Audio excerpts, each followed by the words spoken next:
بسم اللہ الرحمن الرحیم سیدنا کریم صلی اللہ علیہ وسلم۔ اسلامک ایکسس ویو کے ناظرین السلام علیکم۔ امید کرتے ہیں کہ آپ سب لوگ خیر خیریت سے ہوں گے۔ اللہ پاک سب کی مشکلات اور پریشانیوں کو آسانیوں میں تبدیل فرما دے، آمین۔ آج ہم آپ کے ساتھ جو سٹوری شیئر کرنے والے ہیں وہ ہے دیانتداری کے پھل کا سچا واقعہ۔ ہم آپ کو ایک ایسے دیانتدار آدمی کا واقعہ سنائیں گے جس کی ایمانداری اور دیانتداری نے اس کو زندگی میں کامیاب کر دیا۔ آئیے آغاز کرتے ہیں۔ حضرت علامہ شیخ محمد البانی رحمۃ اللہ علیہ فرماتے ہیں کہ میں مکہ معظمہ میں مجاور تھا۔ ایک دن ایسا آیا کہ کھانے کے لیے کچھ نہ ملا اور میں بھوک سے نڈھال ہو گیا۔ اسی حالت میں باہر نکلا تو راستے میں ایک تھیلی پڑی دیکھی۔ اٹھا کر دیکھا تو ریشمی تھیلی تھی اور ریشم کی ڈوری سے بندھی ہوئی تھی۔ جب میں نے اسے قیام گاہ پر لا کر کھولا تو دیکھا اس میں نہایت قیمتی موتیوں کا ایک ہار موجود تھا۔ بازار نکلا تو دیکھا ایک شخص رومال ہاتھ میں لیے پکار رہا ہے کہ میری تھیلی جس میں موتیوں کا ہار تھا گم ہو گئی ہے۔ جو صاحب اس کا پتہ دے گا ان کو شکریہ کے طور پر 500 دینار انعام دوں گا جو اس رومال میں بندھے ہیں۔ پھر آپ فرماتے ہیں کہ میں اس شخص کو اپنے گھر لے آیا اور تھیلی نکال کر اس کے حوالے کی۔ وہ شخص بڑا ممنون ہوا اور حسب وعدہ 500 دینار پیش کیے، لیکن میں نے ان سے معذرت کر لی اور کہا کہ میں نے یہ کام رضائے الہی کی خاطر کیا ہے، اجرت لے کر میں اپنا اجر ضائع نہیں کرنا چاہتا۔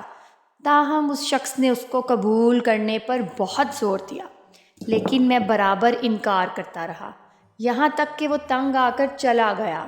اس واقعے کے کچھ عرصے بعد میں نے مکہ معظمہ سے رخت سفر باندھا اور ایک سمندری جہاز پر سوار ہو گیا۔ بدقسمتی سے راستے میں طوفان آ گیا اور جہاز ایک چٹان سے ٹکرا کر پاش پاش ہو گیا۔ میرے سوا سب مسافر ڈوب گئے۔ میرے بچنے کی یہ صورت ہوئی کہ تختہ میرے ہاتھ آ گیا اور میں اس پر بیٹھ کر بہتا بہتا ایک جزیرے کے ساحل تک پہنچ گیا۔ حسن اتفاق یہ ہوا کہ اس جزیرے کے باشندے مسلمان تھے۔ میں وہاں کی مسجد میں ٹھہر گیا۔ لوگوں نے مجھ سے حال دریافت کیا تو میں نے ان کو سارا واقعہ بیان کر دیا۔ لوگ یہ سن کر بہت متاثر ہوئے اور میرے ساتھ نہایت اچھا سلوک کیا۔ بہت سے لوگ مجھ سے قرآن کریم کی تعلیمات حاصل کرنے آنے لگے اور اپنے بچوں کو بھی قرآن کی تعلیمات کے لیے میرے پاس بھیجنے لگے۔ تھوڑی ہی مدت میں یہ لوگ مجھ سے بے حد مانوس ہو گئے اور مجھے اپنا مرشد سمجھنے لگے۔ اس کے علاوہ وہ میری کافی مالی امداد بھی کر دیتے تھے اور دوسری کئی قسم کی خدمات کرنے سے بھی گریز نہ کرتے تھے۔ ایک دن انہوں نے آپس میں کچھ مشورہ کیا اور پھر میرے پاس آ کر کہا، ہماری رائے یہ ہے کہ آپ شادی کر لیں اور یہاں مستقل اقامت اختیار کر لیں۔ میں نے کہا جیسے آپ لوگوں کی خوشی۔ چنانچہ انہوں نے بتایا کہ ہمارے یہاں ایک مالدار یتیم لڑکی ہے، ہمارے خیال میں اس کے لیے آپ سے بہتر شوہر ملنا مشکل ہے۔ اگر آپ رضامند ہوں تو ہم اس سے آپ کے نکاح کی بات کریں۔ میں نے رضامندی کا اظہار کیا اور میرا اس لڑکی سے نکاح ہو گیا۔ جب میں نے خلوت میں اپنی بیوی کو دیکھا تو یہ دیکھ کر حیران رہ گیا کہ وہی تھیلی والا ہار اس کے گلے میں پڑا ہے۔ دریافت کرنے پر معلوم ہوا کہ یہ لڑکی اس حاجی کی بیٹی تھی جسے میں نے محض اللہ کے لیے ہار واپس کر دیا تھا۔ لوگوں نے مجھے بتایا کہ جب اس لڑکی کا باپ حج سے واپس آیا تھا تو اپنے قیمتی ہار کے گم ہونے اور پھر اس کے مل جانے کا واقعہ اکثر بیان کیا کرتا تھا۔ کہا کرتا تھا کہ جس شخص نے مجھے یہ ہار واپس دیا ہے ایسا بے نفس آدمی میں نے اپنی دنیا میں نہیں دیکھا۔ پھر وہ یہ دعا کیا کرتا تھا کہ کاش اس کی مجھ سے یہاں ملاقات ہوتی تو میں اپنی لڑکی کا نکاح اس سے کرتا۔ پھر آپ فرماتے ہیں کہ اللہ تعالیٰ نے اس مرحوم حاجی کی دعا کو شرف قبولیت بخشا اور لڑکی کا میرے ساتھ نکاح ہو گیا اور اللہ پاک نے اس بیوی سے مجھے اولاد بھی نوازی۔